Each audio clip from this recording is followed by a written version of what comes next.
Hello, and welcome to the Everyday Business Problems Podcast. I'm your host, Dave Chrysler. Each episode, we talk to business owners and leaders to learn about their story, their business, the challenges they've overcome, and the challenges they still face. You'll hear fresh insights, real talk, and get inspiration to grow your business. Hey, everybody. So excited to be welcoming Ken Novak to the podcast today. Ken is with Hatch Quantified. Ken is half digital strategist, half ops accelerator with more than 20 years helping industrial manufacturers and distributors grow their revenue and avoid cost with digital transformation. His work at Hatch helps organizations digitally transform cost efficiently by correlating digital investment to financial KPIs. Ken, thanks so much for taking some time and coming on the Everyday Business Problem Podcast. Thanks for the invite, David. Excited to be here. Yeah, this is going to be a great conversation, man. You have so much experience in this space when it comes to digital transformation. So I'm really excited to get into this conversation with you. Yeah, me too. Awesome. So can you, from your perspective, can you just fill in the audience on what digital transformation is from your perspective? Mm-hmm. So how I like to talk about it, I actually like to refer what it is not. Okay. Because the way that a lot of organizations think and behave around what digital transformation is, it often gets relegated as an e-commerce thing or an IT thing or a marketing thing. And it's not about that. Digital transformation literally means change. And when I say change, I'm talking about changing the behaviors of primary stakeholders for organizations. Employees, customers, and candidates, in that order, mind you.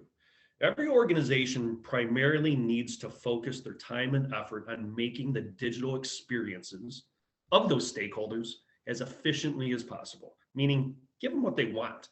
Now, there's downstream operational impacts and challenges, obviously, but digital transformation means modifying your internal business process based on the outside-in forces of change being placed upon you by your customers and candidates. And there's downstream impacts of what that means for your employees behind the scenes. So digital transformation is not an e-commerce, it's not about technology, by the way, it's about people. So that's how I like to think about it. And that's how everything that I try to do with Hatch is that's how we enter the conversation. We just talk about the people and then we get into the technology stuff. Yeah, I really love that because to your point, I think people do confuse what it really is and how you go about it. You hear a lot of people, for lack of a better word, complaining when it comes to these initiatives, right? They've invested a significant amount of capital and resources into, let's say, a system implementation that ultimately is lackluster in terms of results. And often that's what gets blamed. But when we really take a step back and look at it, I know from our perspective, right, we're kind of in agreement with this. It really comes back to what are people doing? How are we going to leverage what they're doing, their talents, their input on ultimately, the impact for the customer? How are we going to leverage those things, connect them, and, layer in, that's what I like to say, layer in the technology, because the technology is just the tool. We can't rely on that, nor blame that when things don't go to plan. That's right. And you're picking up on some of these. Every organization has operational headwinds around three elements: people, process, and technology. Okay. Now, each organization also has different levels of fidelity or maturity in all three of those worlds. So what's incredibly important coming from the outside in to give some perspective and some analysis and make some recommendations, you got to take into account the reality of their history. And you spotlighted a couple things in that, in a couple of your comments, because so many organizations have made significant investments into certain platforms or process, for instance, that coming in from the outside and just saying, oh, you got to rip it all out and start, doesn't work like that, right?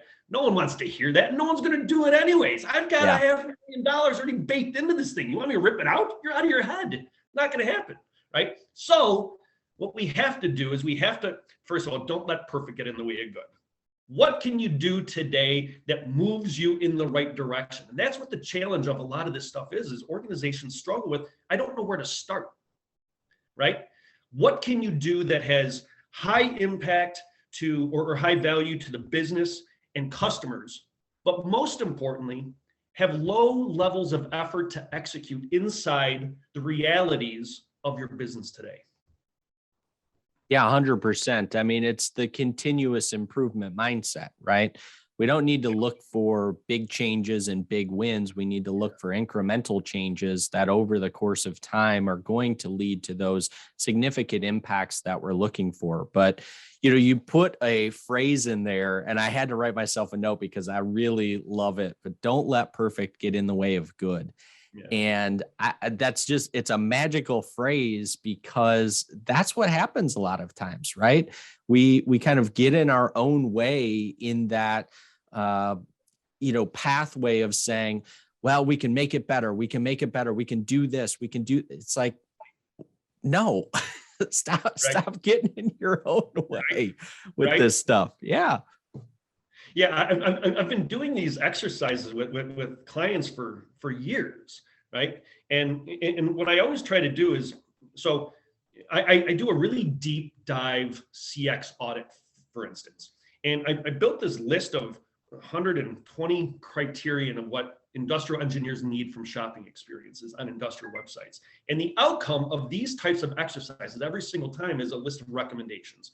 And when you're in the industrial space, roll out the scroll, because there's a lot of things in digital CX experiences for industrial engineers that needs to be fixed. So when we list out all of those recommendations, here's the magic part of it though, is you have to prioritize, right? You have to put things in an order that is digestible and actionable based on your current realities, right?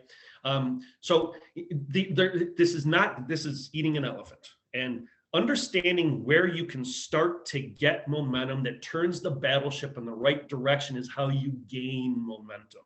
You have to make sure that you're crossing things off the list that are negative experiences, producing friction for your customers, so that you can improve the operational process inside the business to simply give customers what they want, which is, and the word I use for digital experiences, especially in the industrial space, utilitarian.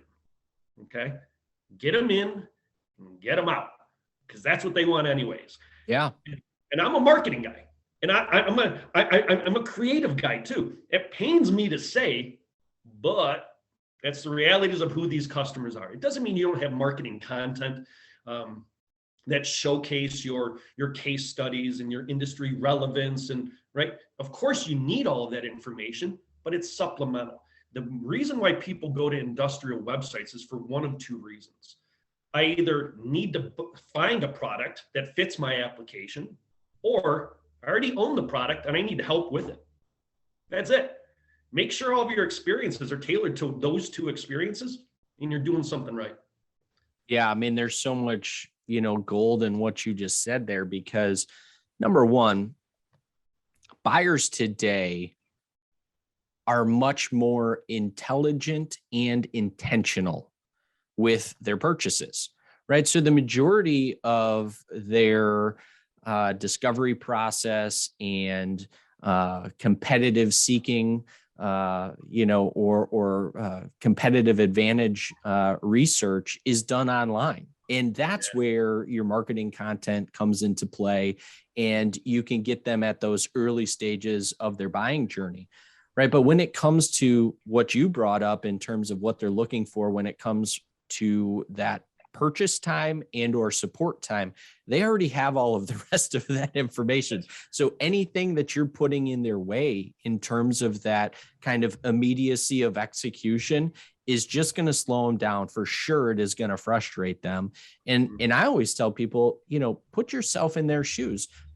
You can utilize your own shopping experiences when it comes to this stuff, right? Whether you're on Amazon or any other website, how do you compare your experience? What do you feel like when you have to click 4 more buttons? What do you feel like when you have to enter your information for a second or third time, or you have to confirm this.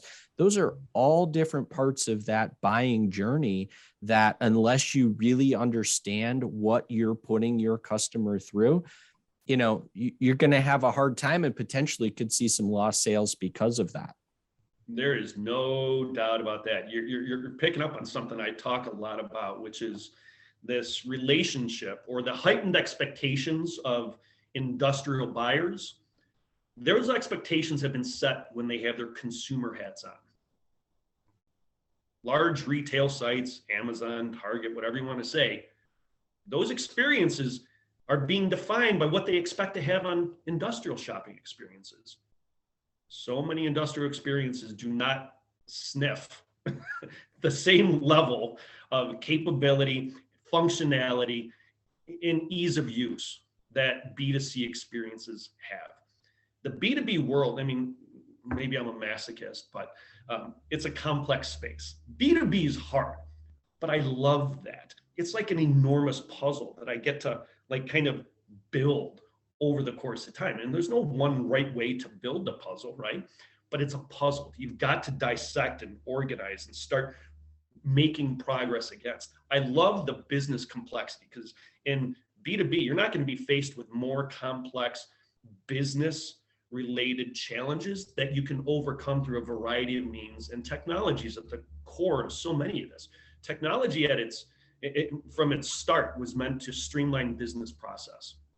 A lot of this can be accomplished through technology when you're defining your requirements and organizing them in a way that is most important to customers first, right?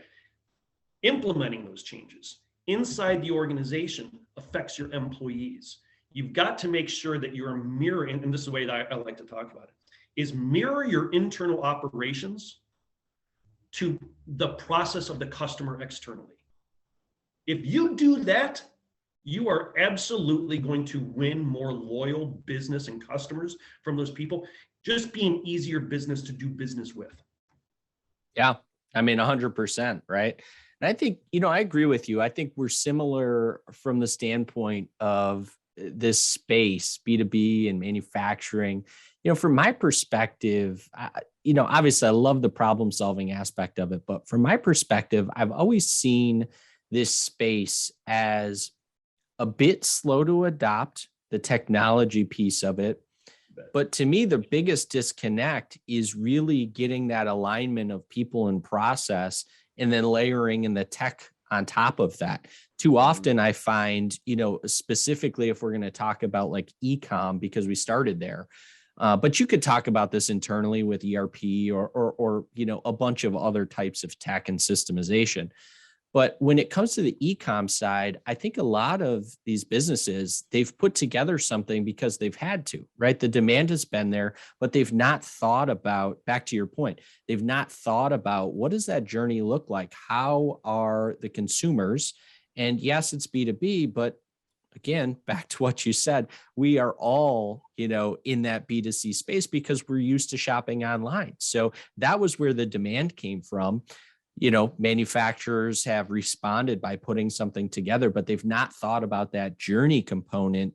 And then, how does that tie into the internal ops? And then how do we put tech, to connect all of those pieces? So I love that you brought all of that up, because I think that's, at least from my perspective, I think we maybe agree on this. I think that's where the excitement comes from, which, may sound a little strange to some people because, that we get excited by that level of problem solving and connecting those dots. Yeah. So the most complex operational headwind here is related to people. When I said people, process, technology, a lot of it does come down to people, because think about these industrial organizations. Their traditional analog-based commercial model, belly to belly sales, right, is threatened by digital in a lot of cases. And having an organization that hasn't done this before, that has not developed a digital strategy, that is not implemented an ERP, that is not right? If you don't have that experience, the way that I think about the human brain and psychology and neuroscience is that, look, our brains are hardwired to protect us. And we protect ourselves against things that we are uncomfortable with or the unknown. Our brain has evolved over the years to be fearful that of which we don't know, out of protection. Same thing applies inside a business. If I'm an executive that has digital transformation responsibility put upon me, and I've never done an ERP, I've never put in an e-commerce experience, I have the sales teams that are breathing down my neck because there's concern. I mean, I need a buffer. I need to figure out a way that I can start to turn this battleship and still make progress. And a lot of this comes back to digital transformation and e-commerce specifically does not have to be a threat to your commercial model. It's a complement to your commercial model.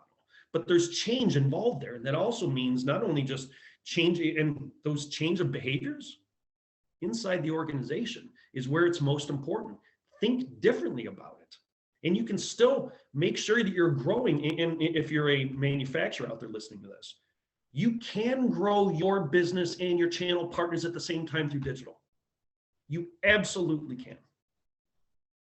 Yeah, I love that. I mean, it's kind of a segue into what I was thinking from the standpoint of why you feel like a lot of companies have been slow to adopt. And you talked a little bit about that from a self-preservation standpoint. And I think that makes a lot of sense. I mean, what are some of the things that you've seen in terms of maybe breaking down those barriers and starting the conversation when you approach a organization that maybe has some of those barriers up from that self-preservation? Because again, I think what you brought up is very spot on in terms of, I call it the old school versus the new school, right? Like the old school kind of sales approach, the belly to belly, you're in person.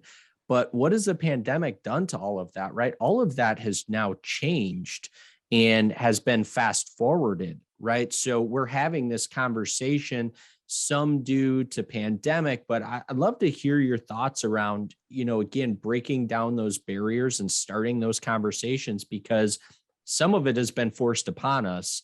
Yep. Some of it, you have companies that have been, let's say, leading the charge, if you will. And then you have some of those companies that are slow to adopt. So what do you say to the companies to help them kind of break down and start thinking about, this being a complement, this being a way to really move your business forward? And the more you embrace it, the faster you do it.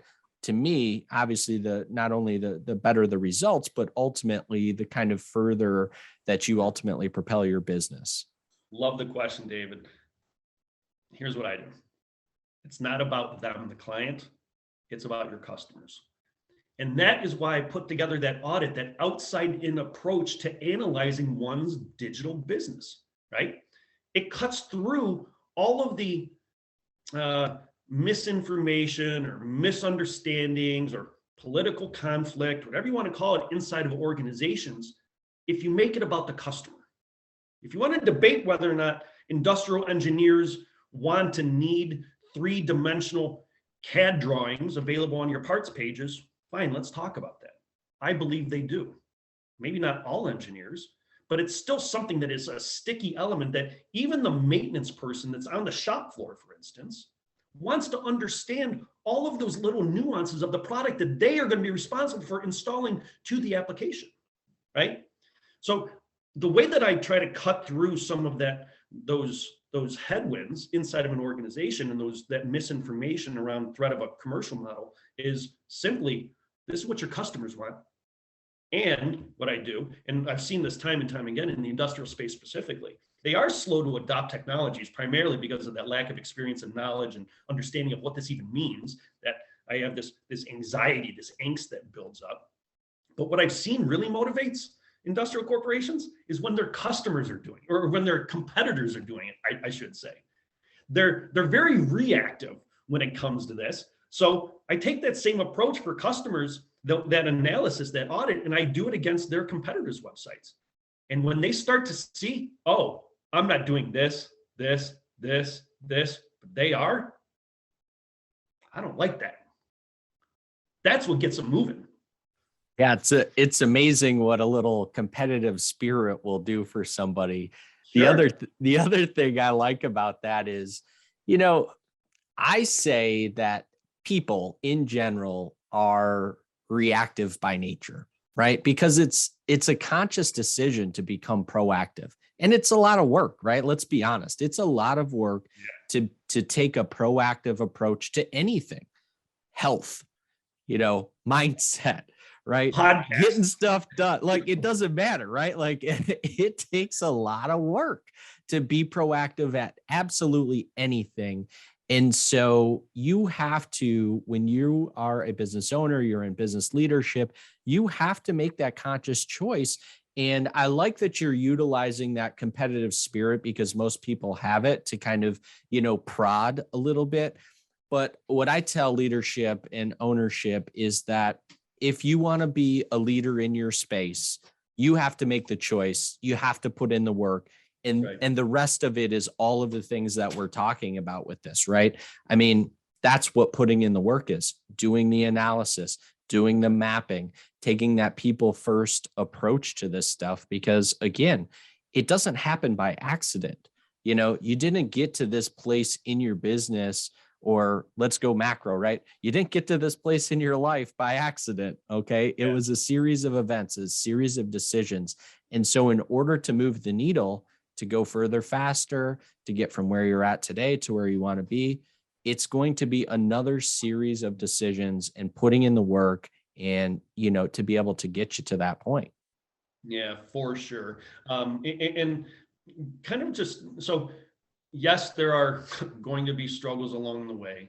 A lot of what organizations, and I've talked about Microsoft over the years for sure. In the industrial space, Microsoft really set a lot of expectations for how easy this technology stuff is, where I still have executives today that think everything's copy and paste. No, that's not how it works at all, actually. So when you have that kind of knowledge gap, right, there's some bridges that have to be built through experience. And most importantly, it really just comes down to mitigating risk, right?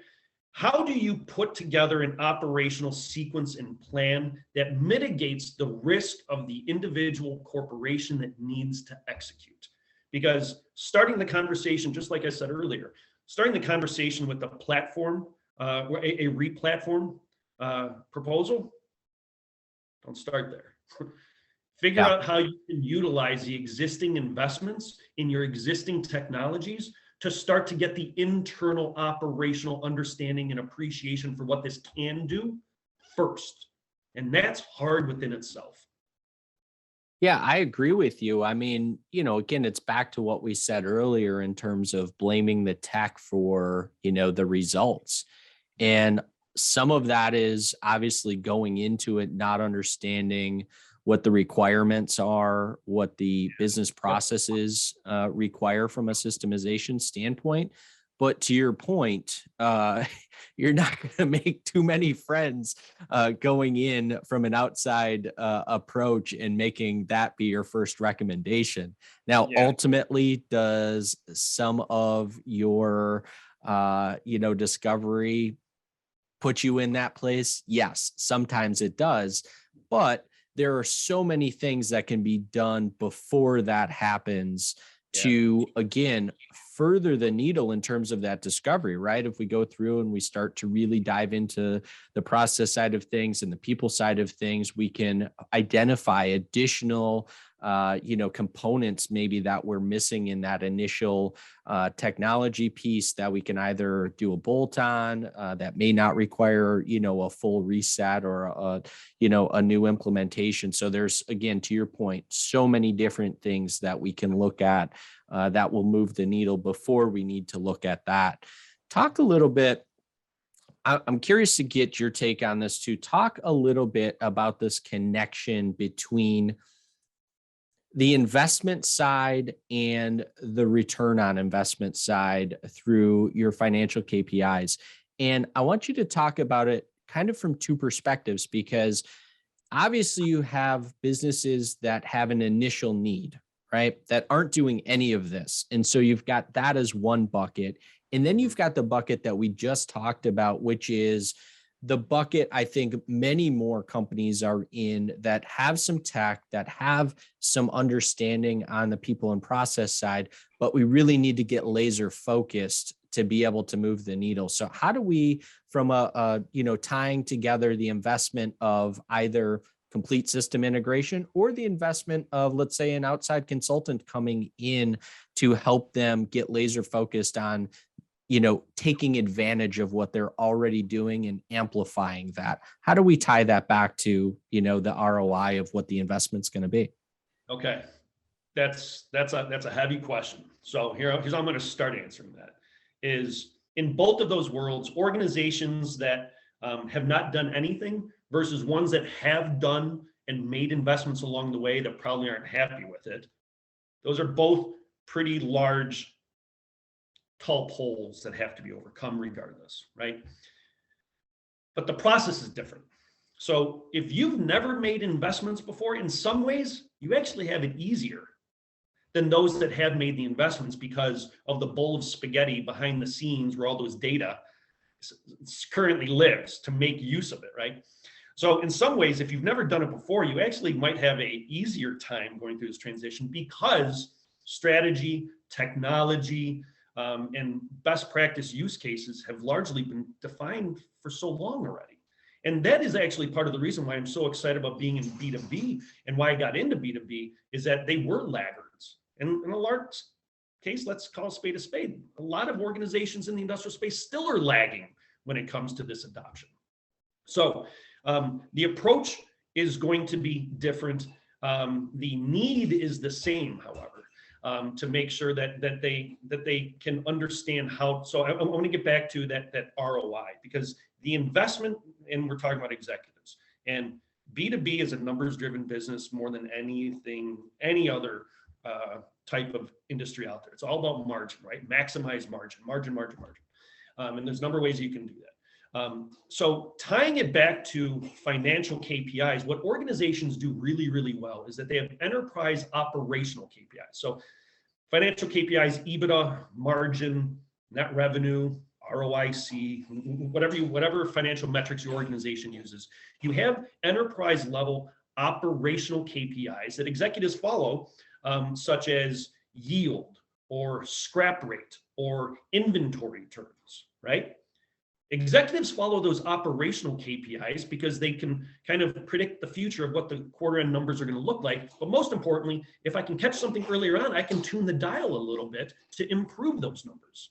So how do you do that in digital transformation? What organizations have not done, they have not created enterprise level digital KPIs that have that same relationship to those financial metrics that I just said. So part of the way that you calculate and make sure that you're getting the return on your investment is that means you've got to start changing how you're operating and measuring yourselves internally. Specific example.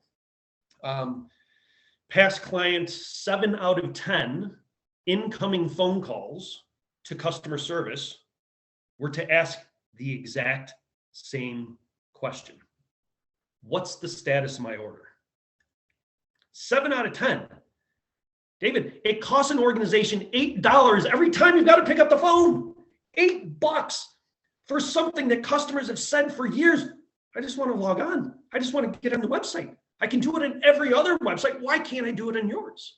Because of the challenge of those technologies and the bowl of spaghetti and the data that those organizations currently have to work within. That's not easy. So some of the ways you've got to make sure that you're translating and calculating that ROI, you've got to have enterprise level digital operational KPIs to show that relationship. Yeah, it makes complete sense. And I love your example only because it really illustrates, the pain point for so many people impacted, right? Obviously, the pain point for the customer. The pain point internally is twofold. It is from the customer service side or sales, whoever is the one responsible to deal with fielding that incoming call, they don't understand the technology component. And to your point, the bowl of spaghetti behind it, all they keep hearing from leadership is, well, it's a lot of work to try to get, this to talk to that. And it's not just as simple as putting the status from one to the other. And all they say is, I don't care. Why am I fielding this call? Why am I fielding these calls over and over and over? Right. And so, it's just a perfect illustration, because everybody in this space can relate to that feeling and relate to what I call that disconnect, right? It's the disconnect of communication from leadership down. It's the disconnect in the bowl of spaghetti behind the scenes, because it's a bunch of different bolt-ons with not a lot of forethought put into, again, the customer side journey, the internal ops side, to support that journey. So that was an amazing, I got a kick out of it. So that was an amazing, an amazing example. I appreciate that. Ken, talk a little bit about AI. How does AI fit into all of this? Because again, we talked about this space being more of a lagging space. And so I think there could be some hesitation maybe when it comes to AI. It's a newer technology. You've seen it in some business intelligence systemization that's been around for a while. But how are you guys leveraging AI as it relates to what we're talking about from this kind of strategy and digital transformation standpoint? And this is exciting in B2B especially too, because when I talk about AI, I think about it in two different realms. The physical realm, making dumb products smart with data, right? Condition monitoring or some sort of metering type solution that you can then translate the data that's being collected in a meaningful business value, right? But there's also the digital side of AI. Robotic process automation, natural language processing. There is so much capability in the advent and the growth of AI for businesses that has largely been unexplored. And this is still, we talk about B2B organizations lagging in adoption of things like e-commerce. AI is really far down the road. So leveraging AI in a B2B environment, two ways. You can certainly automate your existing physical processes inside the shop floor, for instance, to improve business value, but you can also do it digitally. And when I say about that digitally, you can make the lives of your employees easier to, so think about all of the points and clicks and emails and spreadsheets, whatever has to happen from order to cash. Inside your corporation, customer service, inside sales, outside sales, marketing gets involved sometimes, warehouse. All of these people inside your corporation are pointing and clicking. How many of those are unnecessary? I see it every single time. And the employees have been dealing with that for years. It causes problems. They know where the warts are. Got to get rid of them because they're unnecessary. And that's why I talk about streamlining your business operations to mirror the process of your customer. That's where I talk about AI and how to streamline those existing investments you have in those existing technologies and streamline that process automation to match that of the customer. Yeah. And I love that you brought up too about, kind of what I would classify as the IoT side of things, because it's an important aspect. And I think some manufacturing organizations are more focused on that, but back to your point, there's really two ways to look at that. And it again gets down to how you're going to leverage tech to help what's going on internally from a business process standpoint to ultimately drive the most amount of operational efficiencies that you can throughout your organization. And doing that on a continuous basis are going to be the people that ultimately come out on top and in the long run become the biggest brands and the biggest businesses in their space. Ken, do you have any final thoughts that you can share with us as it relates to digital transformation? Closing thoughts here, digital transformation. It's about people, not technology. make sure that if you're going to put together an operational sequence of starting to turn this battleship, don't start inside your corporation, start from the outside in. These are the people that you've got to make sure you're tailoring your business and digital experiences for, because there's a lot of competition out there. And going back when we were saying earlier in the podcast, I think about digital transformation through those three stakeholders: employees, customers, and candidates. In both of the worlds of customers and candidates, they have an infinite choice of selection of other people and brands to engage with. If your brand experiences are difficult and confusing and frustrating, internet users today are very spoiled. They will not spend very much time, their precious time, trying to figure you out. They'll go somewhere else. Yeah, that's great. I mean, we as a people have a very short attention span these days. So Ken, if people want to find out more information about you, your business, where's the best place for them to find you at? You can get me on hatchquantified.com and also on LinkedIn. Active user there, and I'd love to connect with more people and have some more conversations if we can be of any service whatsoever. Perfect. And I will make sure to put that info in the show notes for everybody. And Ken, I just want to thank you again for coming on the Everyday Business Problems podcast. Thanks, David. Take care. Thank you so much for listening today. If we brought you any value, please rate, subscribe, and share our podcast. Also, be sure to connect with us on social media by searching @The Chrysler Club. Until next week, I'm your host, Dave Chrysler.